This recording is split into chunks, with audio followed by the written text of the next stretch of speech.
Hello, everyone. Welcome back to the Final Tackle podcast. And honestly, it's an absolute honor to have this magnificent mullet. You know, it's feathered. It's 1980s style. It's not just shaved and then mullet. It's a work of art. His name is Blake Wallace. He played for Lee Centurions.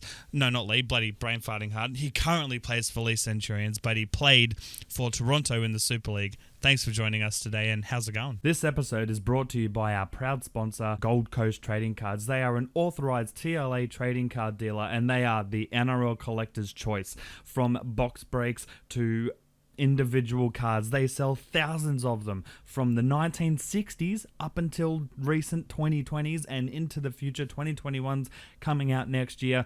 Be sure to get all of your NRL trading card needs at Gold Coast Trading Cards. Yeah, good, mate. Thanks for having me on. Looking forward to having a chat. Yeah, well, I mean, I love chatting with players. Obviously, that's why I do the potty, but definitely keen to talk with you. Let's start off with the mullet. What was the decision behind it? Because you didn't have it when you were at Toronto. So what was the deciding factor to get the mullet, as they say? I don't know, to be honest. I probably just with how lockdown and quarantine went last year, it ended up my hair's pretty thick and it grows pretty quickly. So it started growing, and then I just thought, you know what, I'm going to rock a mullet here, and I've just kind of run with it now. So I think it's going to be sticking around for the rest of the year, that's for sure. Well, it would honestly be an atrocity if you got rid of it so soon, because I was watching the Super League this weekend, every game, and I was captivated by your mullet. And I was watching the game with my mate Oliver, who's interviewed you previously. He works for Rugby League, in my opinion, and everything Rugby League. Yeah. And he was like, "Oh, that's Blake Wallace. He's an Aussie." I was like, "Oh, of course it's an Aussie toting a mullet in the Super League." So I'm like, I got to get onto him and get him on the potty. So again, it's a great mullet. So cheers to the mullet. What's the season build up so far with 2021? It's been round one and done. Compared to obviously the tumultuous BS of last year in the season, how have you and Lee been going for that so far this year? Yeah, it's been good. It's been a bit of a different kind of preseason. We sort of come together just before Christmas with the late start and the restrictions behind sort of what you can and can't do. So it felt like the preseason had dragged out longer than what it normally feels like, but yeah, it's good. We're back in playing games now, and we're just looking to put our best foot forward and compete week to week. Yeah, exactly. You guys really put the foot on. Unfortunately, coming away with the loss, but it was a statement. Hull. It was basically telling. I think it was against Hull. It was, "Hey guys, we're here." Was Wigan. Sorry. So you guys put 18 unanswered points on them before they even scored, which, for a team that's been reinstituted, you could say re-implemented back into the Super League, it's an amazing effort on you and the team's behalf. So you should be very proud of yourselves. How are you guys training and leading into this week coming up? Yeah, good. We're a bit disappointed not to come away with the 2 points there last week. I think it just shows, we've got to be able to put teams away when we've got a lead like that, and letting them in, scoring 2 tries before halftime didn't help our cause. But we'll fix them things up this week, and we're ready to go come Friday. Yeah, for sure. Now let's touch a little bit on your grassroots. You are, as we mentioned, an Aussie, and you're from a little town called Dapto in the Wollongong area. First of all, what team did you grow up following, and what was it like, playing rugby league? And, I'm guessing the Illawarra type comp down in Dapto. Yeah, so I grew up supporting the Steelers. I was Yep. a big Steelers fan, and then they merged with St. George, and I kind of went off them a little bit just because I didn't feel I was only a kid, but there wasn't, for me, there wasn't enough recognition of the Steelers. No, there wasn't, and there still isn't. Stuff they still run the red V and the Dragons logo and stuff like that. But I remember watching a City Country game, and Brent Sherwin was playing for City. Yep. And I just loved the way he played, and I kind of just, from that point, I followed him, and he was my favourite player. So you would have gravitated towards the Bulldogs after that, I'd say. I gravitated towards the Doggies, but in more recent years, I back on the Dragons and back where I'm from. So yeah, but Yeah, Brent Sherwin, he was the man. He was the man. Well, he helped lead them, or was part of the, team that won the '04 grand final. You then played for a bit as a, you could say, junior but senior at the same time in the Q Cup for the Central Queensland Capras. What was it like, making the move up to there and playing footy up there? Yeah, it was good. My old man's from up there, Yep. so he, I didn't really get up there much as a kid. Was always kind of, down in Wollongong and Dapto and stuff like that. So it was an opportunity for me to go up there and meet, that side of the family and, just get away. I was like, there was nothing really happening for me in Dapto. Yeah. I wasn't playing 20s. I couldn't get a look in there. So I just thought, you know what, I might as well go up north. And, Yeah. I spent 2.5 years up there, and it didn't go probably the way I wanted it to go. Like, I was a bit inconsistent with my footy and was kind of in and out of that Capras team for the time that I was there. But I'm glad I did it. I love my time up there. I got to meet my family and just got to grow up as well. I was 19 when I left home, and don't think I ever knew how to cook. So you had to learn pretty quickly about life and just sort of the little day-to-day things and stuff like that. Being away from family and dealing with that. So I enjoyed it. I loved my time up there, and my old man's actually moved back there in recent years. So Yep. yeah, I still get back up there and see him and stuff when I'm back home. So yeah, no, it's a good place. That's awesome. And as you just mentioned, you didn't really know, for lack of a better term, shit from shoe polish before you moved up there. And now you actually just recently got married last year. What was that like, going from, like you could say country nothings, not knowing how to cook for yourself, to being a married man sort of thing? How's that going? Yeah, no, it's good. I probably didn't think I'd ever see the day. I was always prioritised my footy over relationships and stuff like that. And I met my wife in Canada, and Mm-hmm. as they say, when it's the one, it's the one. So I took a knee, and here we are. So it's going strong. She come over to the UK with me, so she's over here now with me, and we did the long distance a little bit, when I was still at Toronto, and that was hard, but it's just good to sort of have. As in, like when you were playing in now. England in the Super League, she'd stay in Canada. Yeah, so we were kind of back and forward, but yeah, I'm real happy that we're in a position now where we can build something together and not have to, be on the other sides of the pond. So yeah, no. Well, congrats on that. And obviously, as you mentioned, you were, kid from, country area, Dapto, then went up to the Capras, and then you made your, you could say, professional rugby league, debut over in Canada for the Toronto Wolfpack. What was it like, first of all, getting the call up, finding out they're interested in you and all that, and, making that, switch from, you could say, semi-pro in general to in the leagues you played here to, Toronto?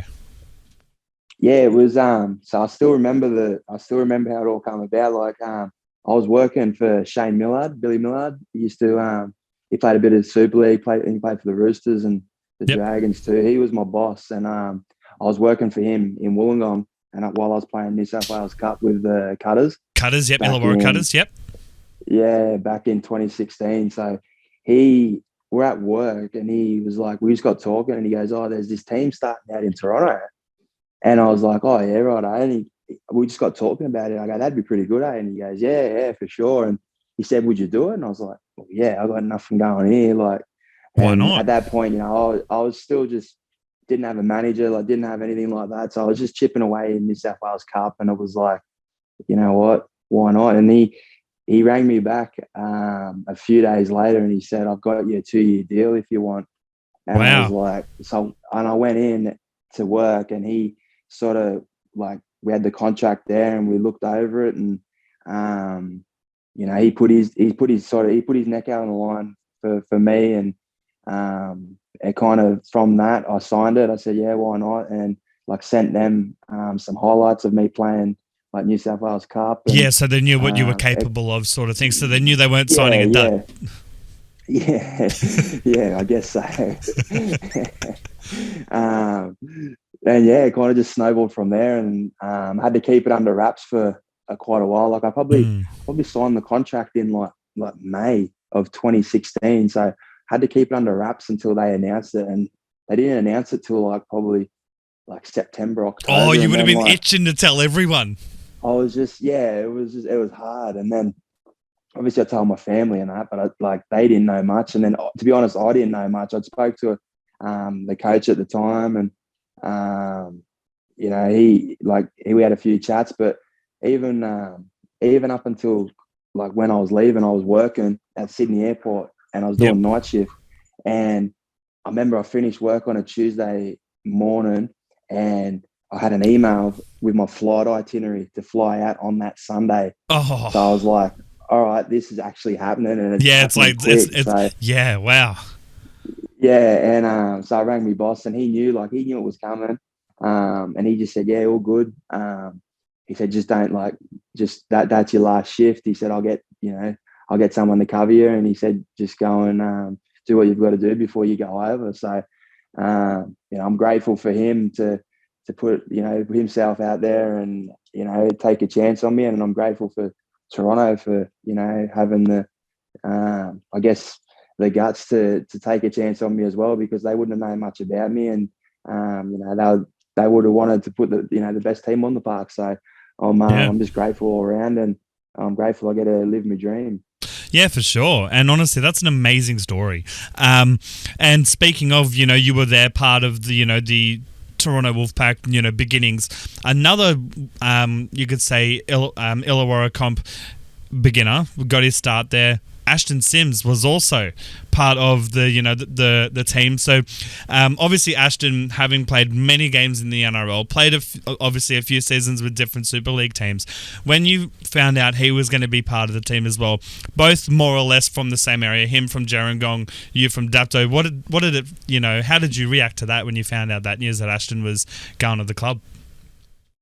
Yeah, it was good. I love Bash. He's just a good fella. He is, yeah. Good to have around the team, and just brings a good energy to the place. And I really enjoyed my time playing alongside him. He's, as you say, he's done it all basically in rugby league, and just to sort of rub shoulders with him week to week and learn off him, and learn about what he how he goes about his business. He's just a real genuine bloke, and I can't speak highly enough of him.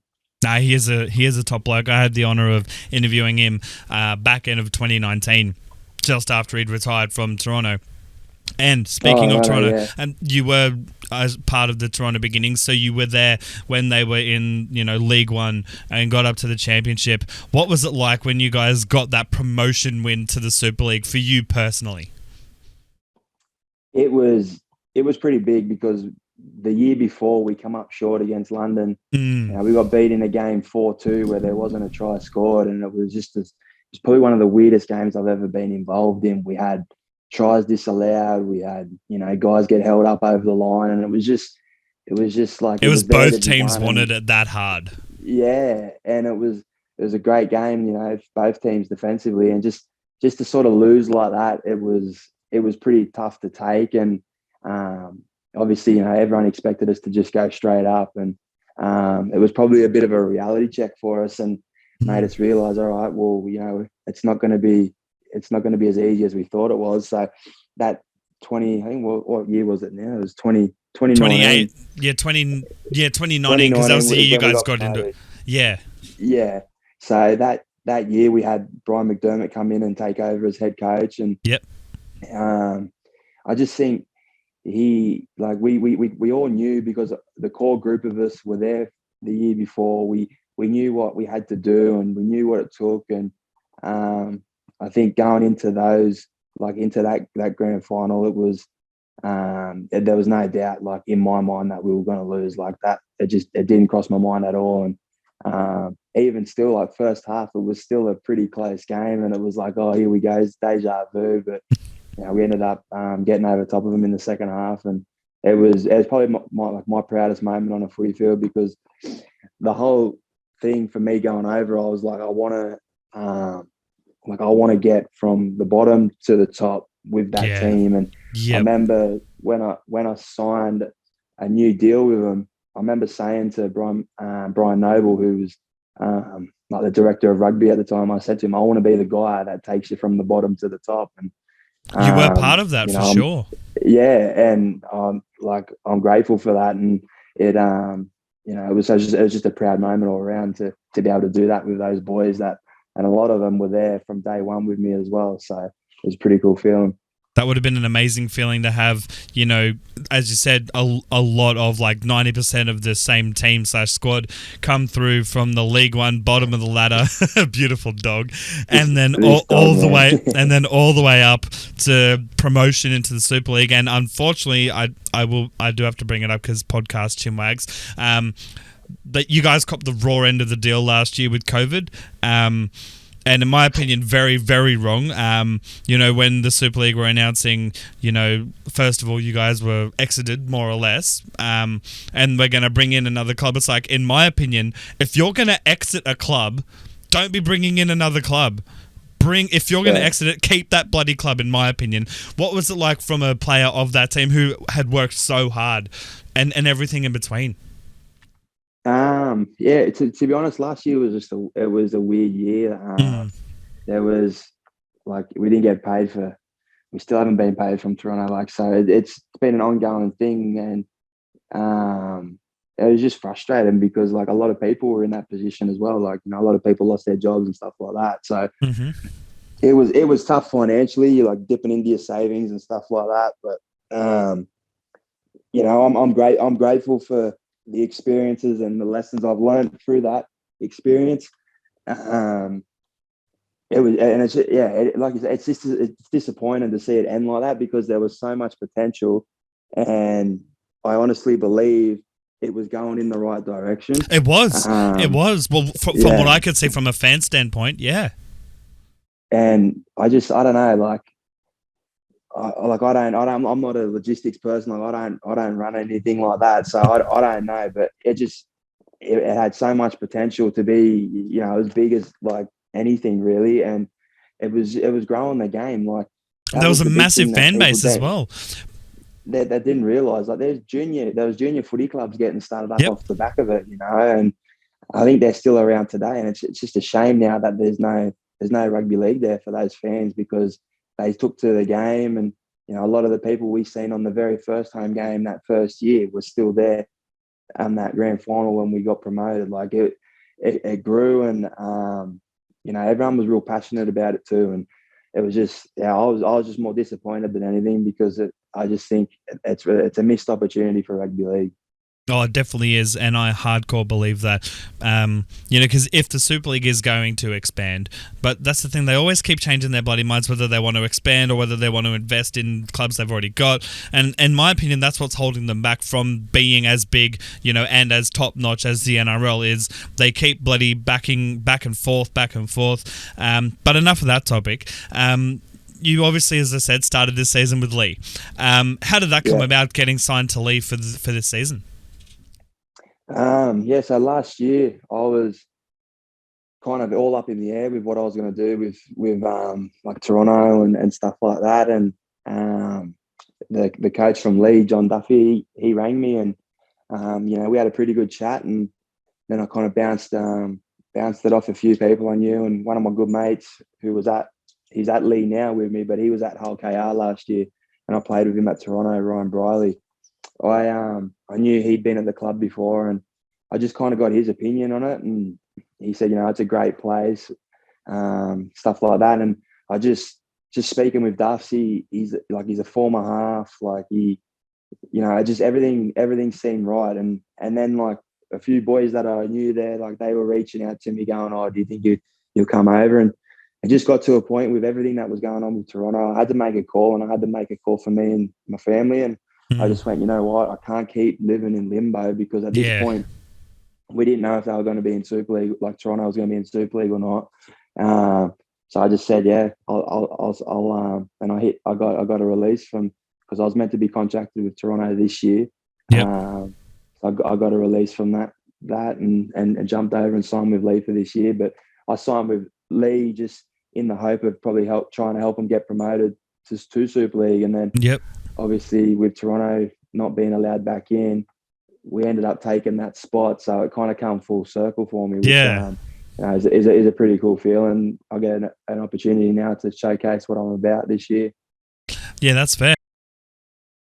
And that's honestly great because as I said earlier, I myself and my friend did watch all of the Super League games, and I was just captivated, not just by your mullet, first of all, but also the game in general. It was great. I'm like, who's this explosive number 6, 5'8" or scrum half, whatever it's called over in the Super League. And yeah, my mate goes, oh, that's Blake Wallace. And I'm like, well, I'll be sure to take note.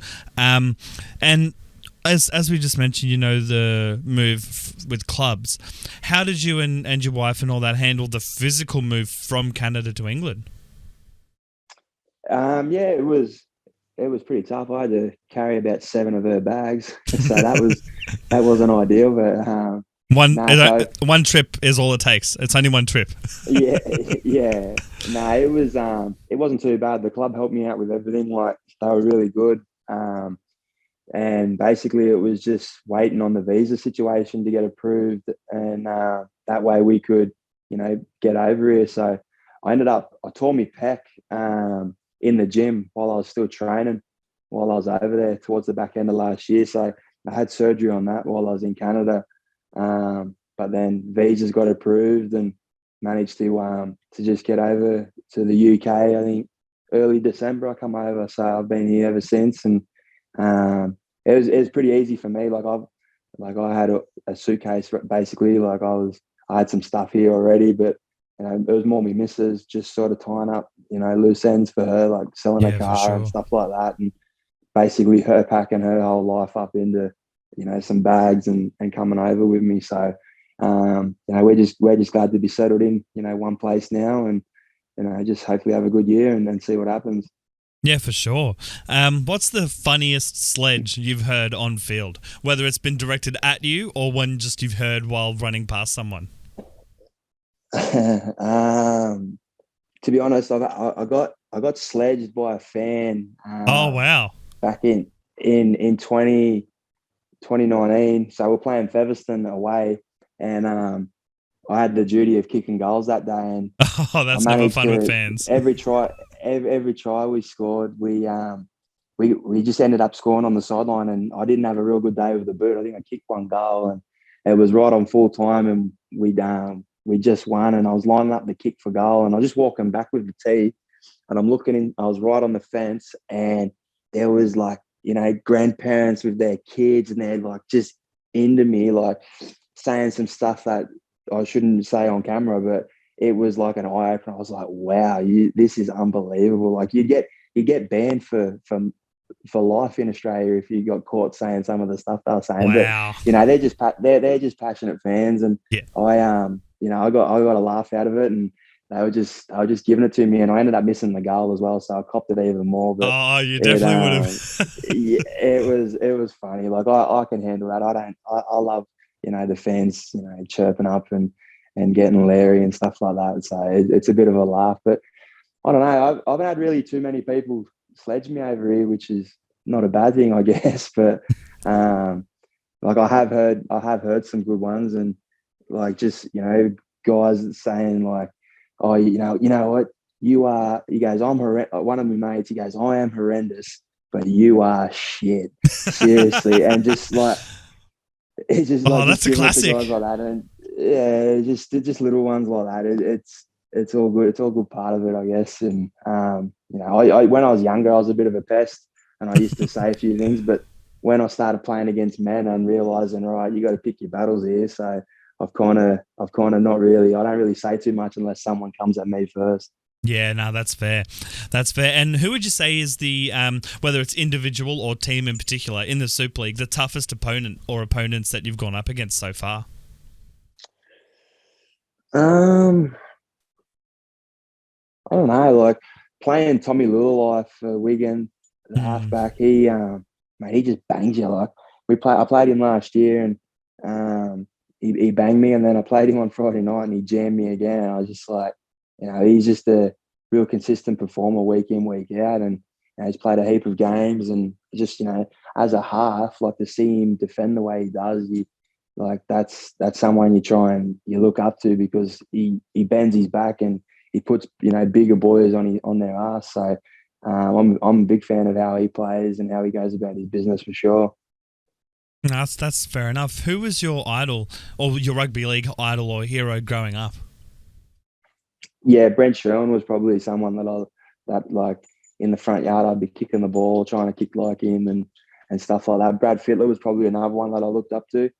Just his left foot step, like that's something that like that's part of my game, and I just I love watching him play back in the day and stuff like that. But I don't know, I didn't really like even like my old man. Always wanted to be better than him, and he played reserve grade for the Steelers back in the day, and then so he'd been around rugby league a long time and knew the game. So a lot of what I was doing growing up was to try and better him and make him proud and stuff like that.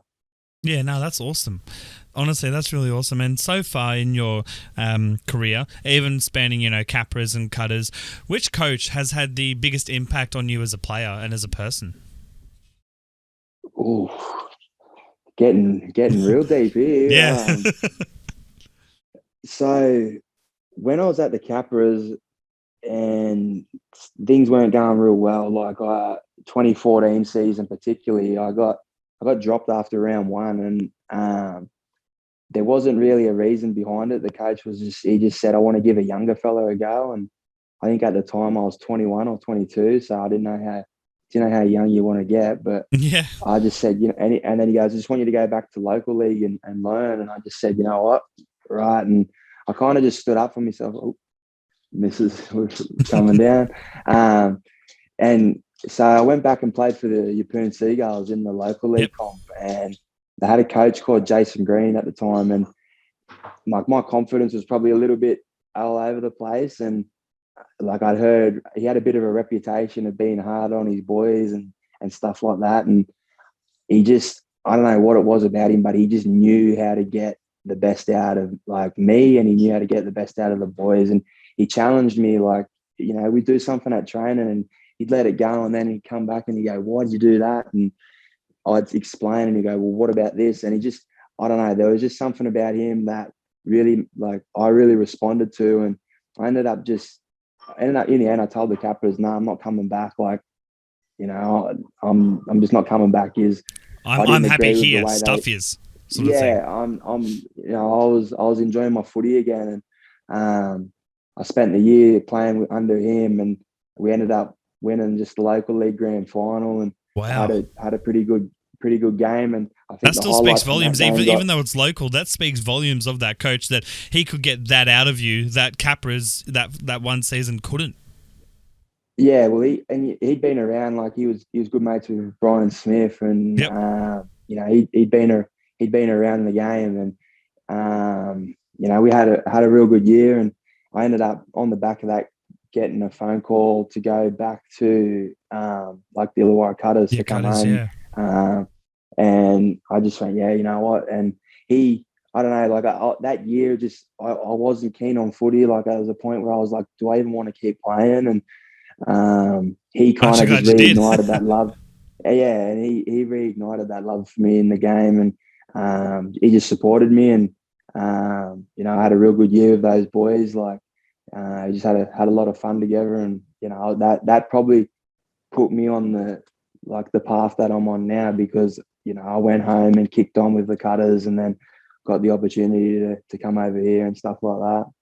Yeah, for sure. And honestly, I'm speechless basically, because that's amazing to hear that, someone that, at local league level, like it's not Q Cup, it's like really reignited that love of rugby league for you. Because you don't hear that, obviously you hear, obviously a coach, a man manager, whether it's Q Cup or whatever, but someone local league like Yeppoon, that's amazing to hear. I really don't know where to go from there. To be honest, I still, like, to this day, and it's just something I've ever since that grand final, I've just always done it. I carry my shorts and my socks from that grand final in my kit bag before, like, every game. Like, they're in there, like they're in my kit bag now. Like, yeah, so like they'll be in your kit bag the next game you go to, but obviously you won't wear them. But yeah, No, I won't wear them, but they're just in there, and I just leave them in my that bag, and like That'd be wherever I maybe play, like like it'd be to humble you, maybe, like a never forget sort of thing.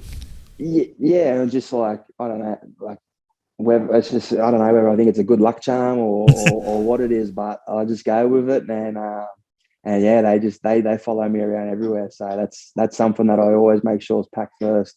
That's fair enough. And speaking of, good luck charms or, weird pre-game routines or rituals, who at Lee that you've noticed and who, when you're at Toronto, had the weirdest or, most out there pre-game ritual or routine?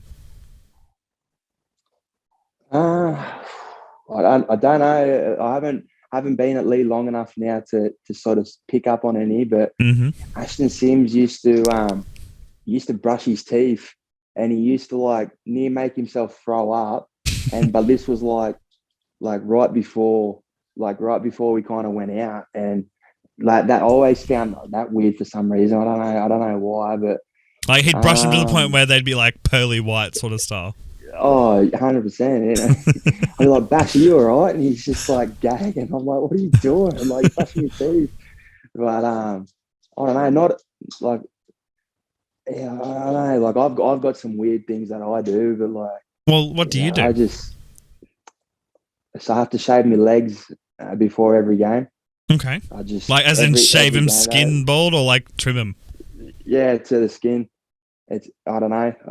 I have to do it. It's just something I've done Do you again do that in the since I was sheds or probably do you like do 20. that at home before you go to the No, I stadium? do it. I do it at home. So I do that. I like before I put my headphones away, I have to listen to the same song every week, What like song is it? blast before I put my phone. X Gon Give It To You by DMX. Yep. I've listened to it like since I was like probably 17, and it's just something that I just always listen to that song last for some reason. Do you have a So I do pre-game day that. meal? Yeah, so spaghetti bolognese the night before. Yeah. Like doesn't have to be like I No, wouldn't but like carbs freak though. out if it wasn't. Yeah, it's got to be a big sort of carby feed. But yeah, I don't know. Like some boys have to be last out of the sheds. Like they like running onto the field. They've got to be the last one. So I'm yet to be in a team where two people want to be last because Wouldn't that be? I don't know how that'd Oh, I that don't would know how be. that'd go. I reckon it might rattle them, to be honest. Like game day, like Mm. that. If you One of can't, them will have to if take you, the. Yeah. Wow. it'd have to be the senior player. If one boy's older, maybe they have Yeah. to let the senior Like player do it. respect the Like I don't seniority. know, but Yeah. hopefully I get to see something like that. That'd be Oh. pretty funny to see. From what I've been But told, David Clemmer has to be the last one off the bus when they get to the stadium, and some of the players from time to time try to fuck with him, and he just goes off sometimes. Yeah. that's outstanding. I love that. Love stuff like that. I know. I watched the clip a couple months ago of this hockey player who plays for the New York Rangers, Mm-hmm. and he has to be the last person off the ice. And he was there waiting because one of the Boston players, I think he must have known, and he's a bit of a Yeah. shit stir from what I've gathered. So Yep. he just stood. So they're literally standing a meter away from each other, like with their arms folded, leaning up against the boards, having a drink of water, going like, You're not going to be the last one off this ice," and like they've got to go in and do their pre-game speech and then get back on and play. I was cracking up at that. I thought that was hilarious. Oh, honestly, that's so funny. Obviously, with COVID and all those sort of protocols over in the UK, you guys are currently doing like a bubble type thing in the sense of you play at every team plays at one stadium each week. Last week it was Emerald Headingley. This week it's Totally Wicked. What are your thoughts on A, that type of system, and B, playing a Totally Wicked this round coming up? Yeah, I don't mind it. It's pretty cool. Like it's cool that there's games on before you and stuff as well. So last week I think we had St Helens and Salford before, so you got to watch a bit of that game, and it's kind of nice to watch a bit of footy before you actually get in and start getting ready because I've not had that since I left home. So it's always good to just sort of keep an eye on the games and see who plays well and stuff like that. But I'm not too sure how long it's going to be like this for. Like I don't know how long the games at alternate grounds and stuff are going to be, but I'm really just looking forward to getting back in front of our home fans. I've played at Lee before, and the Yep. fans are they're very very passionate and they love their footy. And um, like I'm just looking forward to being on that side of the fans for once, and being on the good side, and just seeing how passionate they are. I really can't wait for the first time I run out there, and there's a packed North stand. That'd be something special. Oh, definitely. And obviously, speaking of this round coming up, you're going up against Warrington, who are coming off a loss. And obviously, you guys are coming off a loss as well. Obviously, both teams will be hungry for the win and to get those 2 points. How are you guys, as I said, prepping for this week? I mentioned that earlier, but how are you prepping, you personally, to take on Warrington? Yeah, so there's a few things. Like I thought my game was off last week. I wasn't real happy with how I performed, and I've definitely got a lot better footy in me. And I've taken note of the areas that I think I need to fix up, and I've made sure I've worked on them this week. And we've had a good week training, and I'm pretty positive that going into this game, it's going to be a better performance from myself. But I just think we're as a team, we're looking to back up what we did. A lot of You did a lot of good things probably, round one, yeah, but you just weren't, as you said, able to hold on to that lead. yeah. So we're looking to come out again and play some good footy, and just sort of compete. We don't want to be a team that has a game and then is off for another couple, because a lot of people are writing us off and saying that's how it's going to be. But Nah, I we don't want think to so. back it up, and we want to back it up, and we've got a good bunch of boys there that want to play for each other, and we're going to be ready to go come Friday Arvo to rip in and get stuck in. Yeah, for sure. And honestly, that's really good to hear. Really positive signs out of Lee. And I was going to say something just then, and it's gone out of my head. That's right. Obviously, we've mentioned your heroes. Like your idols, Freddie Fittler, Brent Sherwin. What would be your favourite memory of watching rugby league as a kid? Um, so I've probably got two. So I Mm-hmm. used to run the sand out for my old man to kick goals. This is who I would have been five, probably 4 or 5 around that Yeah. age. Dapto Showground. I used to run it out to him and give him the sand, and I used to love doing that. I used to love just being ball boy, like being around footy. But I remember a game Dragons played at Wynn Stadium. I can't tell you who they played, but Nathan Blacklock scored a try in the southern end under the sticks, and he did this front flip into like cartwheel and then a back flip. And I remember being like right there in front of him when I did it, and when he did it, and he just like, to me, it's just always stuck with me. And I've just like, it was just always like a really like, I don't know, it's just a real cool thing, because at the time, like, it was just, I was there with a couple of my mates, and just to see that like in front of me, I was like, wow, like this is pretty cool, like Yeah. it was probably, because I used to go to all the Dragons games as a kid, because you used to get a pass to go onto the hill for playing junior footy. So we used to we used to go onto the hill, but then like sneak into the stand, and Yep. like, because in the fence, there was a bit of a cutout, and you could get into the Southern Grandstand and sit on the seats and stuff like that. So it was good. I used to always love going to Wynn Stadium and watching the footy. Nah, that's awesome.